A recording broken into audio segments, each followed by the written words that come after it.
Hi friends, വീടിനടുത്തുള്ള കരിക്കുക അമ്പലത്തിലെ ഉത്സവത്തിന് പോയ കുറച്ച് വിശേഷങ്ങൾ കണ്ടാലോ.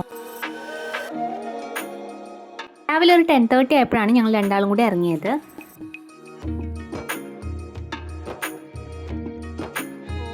അമ്പലത്തിലെത്തിയപ്പോൾ ഉള്ളിൽ കയറി തൊഴാനുള്ള വലിയ ക്യൂ ഉണ്ടായിരുന്നു. ഞങ്ങൾ പിന്നെ ഇടയ്ക്ക് പോകുന്ന അമ്പലമായതുകൊണ്ട് തന്നെ ഞങ്ങൾ പുറത്തു നിന്ന് തൊഴുക ചെയ്തത്. അവിടെ നടക്കുന്ന ഉത്സവ മഹാമഹത്തിലെ 3rd ഡേ ആണ് ഞങ്ങൾ പോയത്. കുറച്ച് സമയം അവിടെ സ്പെൻഡ് ചെയ്തിട്ട് പിന്നെ സദ്യ കഴിക്കാൻ വേണ്ടിയിട്ട് പോയി. സദ്യ കഴിക്കാൻ വേണ്ടിയിട്ട് വലിയൊരു ക്യൂ തന്നെ ഉണ്ടായിരുന്നു. പിന്നെ കുറച്ച് നേരം അതിലൊക്കെ നിന്നിട്ട് പിന്നെ സെൽഫി എടുത്ത് സംസാരിച്ചൊക്കെ നിന്നപ്പോഴേക്ക് പിന്നെ നീങ്ങി തുടങ്ങി.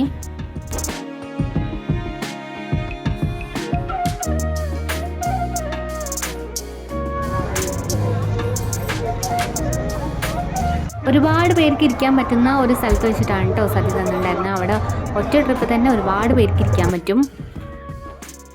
ഞാൻ ആദ്യമായിട്ടാണ് ട്രിവാൻഡ്രം സദ്യ കഴിക്കുന്നത്. അതുകൊണ്ട് തന്നെ ഏട്ടൻ എനിക്ക് കുറേ ഇൻസ്ട്രക്ഷൻസ് തന്നിട്ടുണ്ടായിരുന്നു. കാരണം ഞാൻ ഭയങ്കര ഒരു സ്ലോ ഈറ്ററാണ്. അതുകൊണ്ട് ഇവിടുത്തത് ഞാൻ കഴിക്കുന്ന പോലെ കഴിച്ചാൽ തീരില്ല എന്നൊക്കെ പറഞ്ഞിട്ടുണ്ടായിരുന്നു. ഒരുപാട് വിഭവങ്ങൾ ഉണ്ടായിരുന്നു. ആദ്യം ചോറും പരിപ്പ് കറിയും നെയ്യും കഴിക്കണം. പിന്നെ അത് കഴിഞ്ഞിട്ട് ചോറും സാമ്പാറും പിന്നെ എനിക്കറിയാത്ത കുറേ കറികളൊക്കെ ഉണ്ടായിരുന്നു.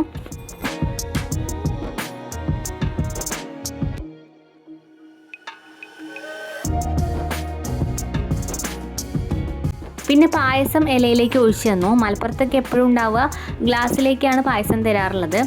എനിക്ക് കംപ്ലീറ്റ് ആയിട്ട് ഇല വടിച്ച് കഴിക്കാൻ പറ്റിയില്ല, കാരണം അത്രയും സമയം ഉണ്ടായിരുന്നില്ല. ഞാൻ പറഞ്ഞല്ലോ ഞാൻ ഭയങ്കര സ്ലോ ഈറ്ററാണെന്ന്. അത് കഴിഞ്ഞ് പിന്നെ കൈ കഴുകിയിട്ട് പുറത്തേക്ക് പോയി. ആ സമയത്ത് അവിടെ നല്ല വെയിലായതുകൊണ്ട് പിന്നെ അധികം അവിടെ നിൽക്കാൻ നിന്നില്ല. വൈകിട്ട് എന്തായാലും വരാനുള്ള പ്ലാനിൽ തിരിച്ച് വീട്ടിലേക്ക് തന്നെ പോയി. പിന്നെ വൈകിട്ടായപ്പോൾ വീണ്ടും അമ്പലത്തിൻ്റെ പരിസരത്തേക്ക് തന്നെ പോയി. ഈ ട്രിവാൻഡ്രത്ത് എന്ത് പരിപാടി നടക്കുകയാണെങ്കിലും ഭയങ്കര കളർഫുൾ ലൈറ്റ് കൊണ്ട് അലങ്കരിച്ചിട്ടുണ്ടാവും. അതുപോലെ തന്നെയായിരുന്നു ഇവിടെ. നല്ല ഭംഗിയായിരുന്നു കാണാൻ വേണ്ടിയിട്ട്.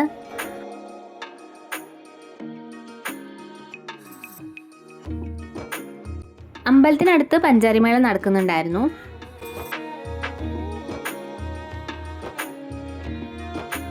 പിന്നെ അവിടെ നടന്നിങ്ങനെ കണ്ടുകൊണ്ടിരിക്കുമ്പോൾ സ്റ്റേജിൽ ക്ലാസിക്കൽ ഡാൻസ് നടക്കുന്നുണ്ടായിരുന്നു.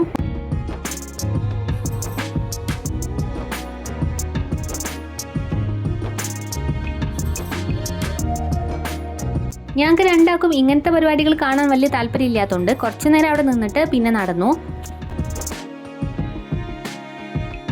ഉത്സവ പരിപാടി ആയാലും പെരുന്നാളായാലും എന്തായാലും കുറേ സംഭവങ്ങൾ ഇങ്ങനെ വിൽക്കാൻ വെച്ചിട്ടുണ്ടാവുമല്ലോ. അപ്പോൾ ആ ഭാഗത്തേക്കൊന്ന് പോകാൻ വെച്ചിട്ട് അങ്ങോട്ട് നടന്നു. അവിടെ 2 ഭാഗത്തും ഇങ്ങനെ ഓരോ സാധനങ്ങൾ വിൽക്കാൻ വെച്ചിട്ടുണ്ടായിരുന്നു. അങ്ങനെ നടന്ന് ഞങ്ങൾ അതിൻ്റെ ഫ്രണ്ടിലെത്തി. അതിൻ്റെ അടുത്താണ് ലിഫ്റ്റ് ബ്രിഡ്ജ് ഉള്ളത് കേട്ടോ. പിന്നെ തിരിച്ച് അങ്ങോട്ട് തന്നെ നടന്നു. അപ്പോഴും ഇതുപോലെ തന്നെ ഈ സൈഡിലുള്ള ഒരുപാട് ഇങ്ങനെ വിൽക്കാൻ വെച്ച സാധനങ്ങളൊക്കെ കണ്ടു. പക്ഷെ ഒന്നും വാങ്ങിച്ചില്ല. എനിക്ക് ഇതുപോലെ ഇങ്ങനെ കണ്ട് നടക്കാൻ ഇഷ്ടമാണ്, പക്ഷെ ഒന്നും അങ്ങനെ വാങ്ങിക്കാറില്ല.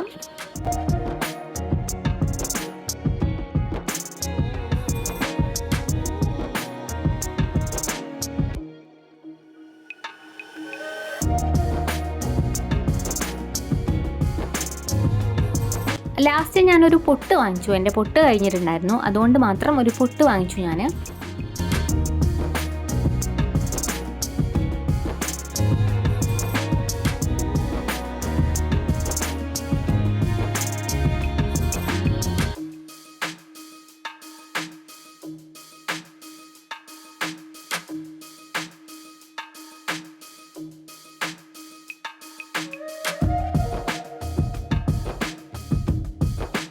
പിന്നെ എപ്പോഴും തോന്നുന്ന പോലെ ഏട്ടനൊരു ചായ കുടിക്കാൻ തോന്നി. അങ്ങനെ ഏട്ടനൊരു ചായ കുടിച്ചു, പഴംപൊരി കഴിച്ചു.